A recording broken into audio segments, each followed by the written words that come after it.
So nice weather today. Ngayon ay Huwebes sa amin. Maganda ang weather. May araw siya. You can see. Yan yung playhouse ng anak ko, ng bunso ko. So ito naman yung grill namin. So ito yung likod ng bahay namin.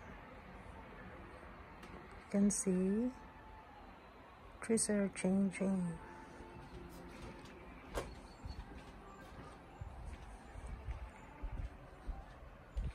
So, maririnig natin ang ibon. Wala na sila.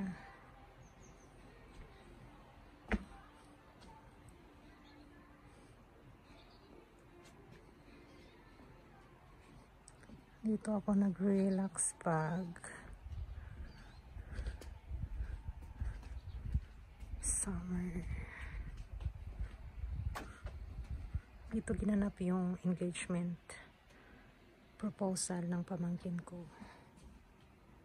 See.